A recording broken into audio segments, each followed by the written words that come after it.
उत्तर प्रदेश की तस्वीर बदलने की बात तो लंबे समय से होती रही है, लेकिन अब सवाल यह है कि क्या उत्तर प्रदेश की औद्योगिक तस्वीर बदलने में जापान सबसे बड़ा साझेदार बनने जा रहा है। क्योंकि इस वक्त देश की राजधानी नई दिल्ली से जो तस्वीर सामने आ रही है उसमें सिर्फ निवेश की बातें नहीं है, बल्कि 200 से ज्यादा जापानी सीईओ, कारोबारी दिग्गज और नीति निर्माता भारत पहुंच चुके हैं।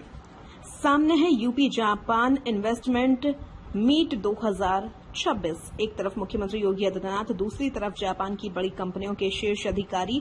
और चर्चा सिर्फ सामान्य निवेश की नहीं होगी। ग्रीन हाइड्रोजन से लेकर सेमीकंडक्टर तक, इलेक्ट्रिक मोबिलिटी से लेकर एडवांस मैन्युफैक्चरिंग तक, और सबसे बड़ी बात यीडा में प्रस्तावित 500 एकड़ की जापान सिटी।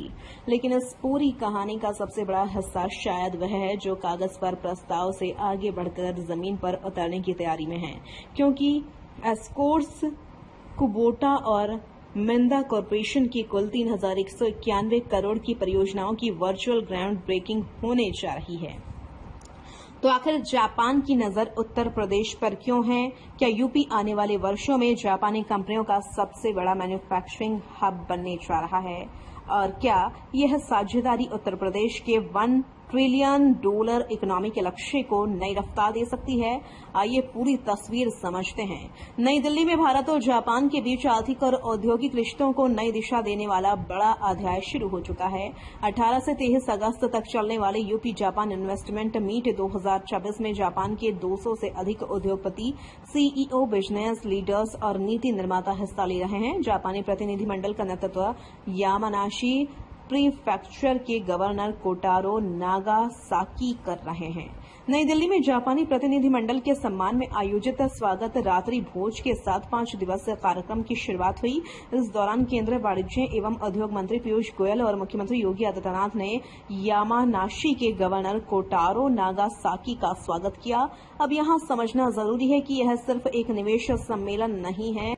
सरकार की कोशिश जापानी कंपनियों को उत्तर प्रदेश की संभावनाओं से परिचित कराने भर की नहीं है।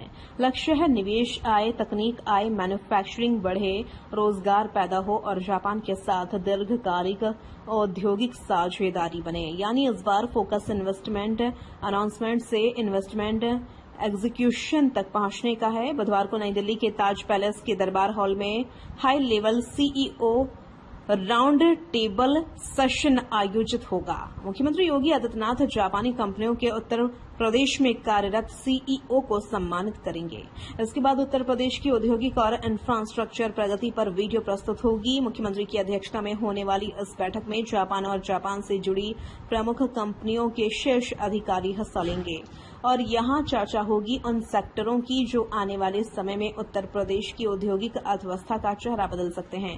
ग्रीन हाइड्रोजन से सेमीकंडक्टर तक राउंड टेबल में प्रमुख रूप से चर्चा होगी। Green hydrogen, renewable energy, electric mobility, semiconductor, advanced materials, automotive components, digital infrastructure. इसके साथ जापानी निवेशकों को उत्तर प्रदेश की औद्योगिक सुविधाओं, बेहतर होती कनेक्टिविटी और निवेश नीतियों के बारे में भी जानकारी दी जाएगी। यानी जिस जापान ने ऑटोमोबाइल, इलेक्ट्रॉनिक्स टेक्नोलॉजी और एडवांस्ड मैन्युफैक्चरिंग में दुनिया भर में अपनी पहचान बनाई है, उसके अनुभव और पूंजी को उत्तर प्रदेश अपनी औद्योगिक विकास यात्रा से जोड़ना चाहता है। अब आते हैं उस खबर पर जिसने इस पूरे निवेश सम्मेलन को और खास बना दिया है। कार्यक्रम में एस्कॉर्ट्स, कुबोटा और मिंदा कॉरपोरेशन की परियोजनाओं की वर्चुअल ग्राउंड ब्रेकिंग सेरेमनी होगी। यीडा के सेक्टर 10 में एस्कॉर्ट्स कुबोटा की करीब 2,025 करोड़ की परियोजना प्रस्तावित है। इस परियोजना से 3,800 से अधिक रोजगार पैदा होने की उम्मीद है। वहीं मिंदा कॉरपोरेशन की सेक्टर 10 और सेक्टर 24 में 2 परियोजनाओं के लिए कुल 1,166 करोड़ के निवेश का प्रस्ताव है। इन परियोजनाओं से करीब 6,440 रोजगार के अवसर बनने की संभावना है। अब दोनों कंपनियों को जोड़िए, 2,025 करोड़ प्लस 1,166 करोड़ यानी 3,191 करोड़ और संभावित रोजगार 3,800 से ज्यादा प्लस 6,400 इक्वल टू 10,000 से अधिक रोजगार। यानी अगर ये परियोजनाएं निर्धारित योजना के अनुसार जमीन पर उतरती हैं तो उत्तर प्रदेश के जापानीज मैन्युफैक्चरिंग इकोसिस्टम को बड़ा फायदा मिल सकता है। लेकिन कहानी सिर्फ 3,191 करोड़ पर खत्म नहीं होती। नजर अब यीडा की प्रस्तावित 500 एकड़ की जापान सिटी पर भी है। कार्यक्रम में जापान सिटी की योजना को लेकर विशेष प्रस्तुति दी जाएगी। अवस्थापना एवं औद्योगिक विकास विभाग के अपर मुख्य सचिव आलोक कुमार जापानी प्रतिनिधि मंडल के सामने जापान सिटी और उत्तर प्रदेश में जापानी कंपनियों के लिए उपलब्ध अवसरों की जानकारी देंगे। जापान सिटी को सिर्फ जमीन का एक औद्योगिक क्षेत्र नहीं बल्कि एक इंटीग्रेटेड इंडस्ट्रियल इकोसिस्टम के रूप में विकसित करने की योजना है, जहां जापानी कंपनियों के साथ उनके सप्लायर्स और एंसिलरी इंडस्ट्रीज भी काम कर सकें। इससे supply chain integration, technology transfer, manufacturing और एम्प्लॉयमेंट को बढ़ावा मिलने की उम्मीद है। और अगर यह मॉडल सफल होता है तो यीडा क्षेत्र उत्तर प्रदेश में जापानी औद्योगिक गतिविधियों का एक बड़ा केंद्र बन सकता है। इस इन्वेस्टमेंट मीट में सीईओ राउंड टेबल के साथ कई महत्वपूर्ण सत्र आयोजित किए जाएंगे। इनमें प्रमुख हैं Uttar Pradesh Japan innovation, industry and investment dialogue और accelerating green transformation, mobility, energy और स्ट्रेटेजिक मटेरियल्स। इन सत्रों में startup technology, banking, skilled human resources, green transition, transport, energy और स्ट्रेटेजिक मटेरियल्स जैसे विषयों पर विशेषज्ञों और उद्योग प्रतिनिधियों के बीच चर्चा होगी। दोपहर बाद यामानाशी से आए प्रतिनिधिमंडल के लिए विशेष प्रस्तुतियां और प्रदर्शनी भी आयोजित की जाएंगी। जापानी प्रतिनिधिमंडल का स्वागत करते हुए केंद्रीय वाणिज्य एवं उद्योग मंत्री पीयूष गोयल ने भारत जापान के मजबूत आर्थिक संबंधों पर जोर दिया। उन्होंने कहा कि उत्तर प्रदेश का बेहतर होता इंफ्रास्ट्रक्चर, कुशल कार्यबल और निवेश अनुकूल माहौल जापानी कंपनियों के वैश्विक विस्तार के लिए बेहतर अवसर उपलब्ध कराता है। यानी केंद्र सरकार की नजर भी इस साझेदारी को सिर्फ उत्तर प्रदेश तक सीमित रखने की नहीं बल्कि इससे भारत जापान आर्थिक रिश्तों के बड़े फ्रेम से जोड़ने की है। अब सुनिए मुख्यमंत्री योगी आदित्यनाथ ने क्या कहा। भारत जापान के स्ट्रेटेजिक विजन को अब उत्तर प्रदेश और जापानी उद्योग के बीच इन्वेस्टमेंट, इनोवेशन, मैन्युफैक्चरिंग और टेक्नोलॉजी पार्टनरशिप के माध्यम से एक concrete economic and industrial partnership में परिवर्तित करने का यह सबसे बेहतर समय है और इस पार्टनरशिप का अगला अध्याय फैक्ट्रीज में बनेगा, लेबोरेटरीज में इनोवेशन के रूप में जन्म लेगा।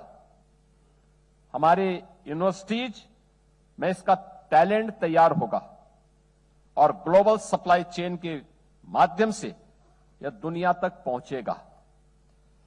सबसे बड़ा युवा कार्यबल आज उत्तर प्रदेश के पास है।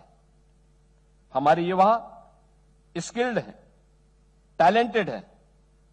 हमारे पास इस लक्ष्य की प्राप्ति हेतु युवा शक्ति को इंडस्ट्री रेडी वर्कफोर्स में बदलना है। यूपी के युवाओं को जापानीज मैन्युफैक्चरिंग कल्चर से जोड़ना हमारी प्राथमिकता है।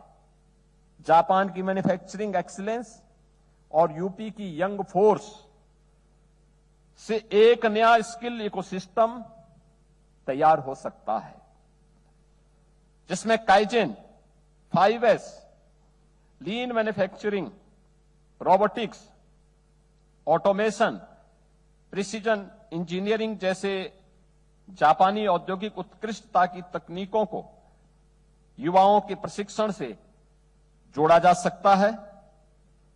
उत्तर प्रदेश और यामानाशी के अधिकारियों के बीच उच्च स्तरीय चर्चाएं green hydrogen, renewable energy and clean technology cooperation पर केंद्रित रही हैं। IIT Kanpur, HBTU Kanpur, IIT BHU, MMUT Gorakhpur के माध्यम से 2 green hydrogen centre of excellence स्थापित किए जा रहे हैं। प्रत्येक के लिए ₹50 करोड़ की धनराशि उत्तर प्रदेश शासन के द्वारा पहले ही स्वीकृत करके अवमुक्त की जा चुकी है। हमारा उद्देश्य इस सहयोग को अनुसंधान की सीमाओं से आगे ले जाकर पायलट प्रोजेक्ट्स टेक्नोलॉजी के रियल एप्लीकेशन कमर्शियल प्रोडक्शन तक ले जाना है। मुख्यमंत्री योगी आदित्यनाथ ने कहा, भारत जापान के स्ट्रेटेजिक विजन को अब उत्तर प्रदेश और जापानी उद्योग के बीच इन्वेस्टमेंट, इनोवेशन, मैन्युफैक्चरिंग एवं टेक्नोलॉजी पार्टनरशिप के माध्यम से एक concrete economic and industrial partnership में परिवर्तित करने का यह सबसे बेहतर समय है। जापानी प्रतिनिधिमंडल का स्वागत करते हुए कहा कि उत्तर प्रदेश जापानी निवेशकों के साथ दीर्घकालिक साझेदारी के लिए प्रतिबद्ध है।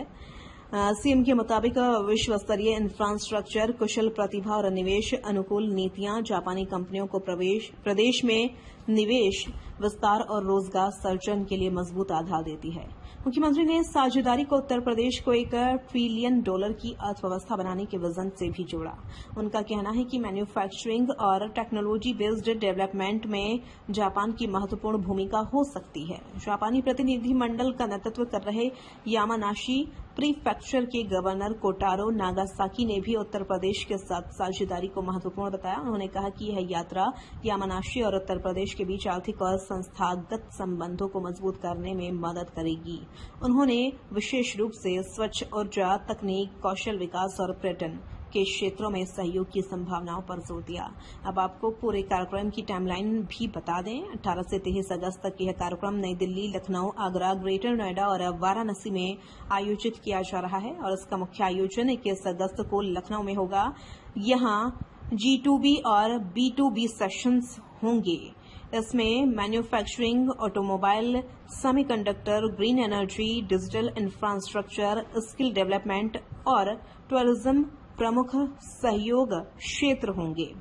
उत्तर प्रदेश के वित्त एवं संसदीय कार्य मंत्री सुरेश खन्ना ने कहा कि प्रधानमंत्री नरेंद्र मोदी के मार्गदर्शन और मुख्यमंत्री योगी आदित्यनाथ के नेतृत्व में मजबूत कानून व्यवस्था, विश्व स्तरीय इंफ्रास्ट्रक्चर और निवेश अनुकूल नीतियों ने यूपी को संभावनाशील निवेश स्थलों में शामिल किया है।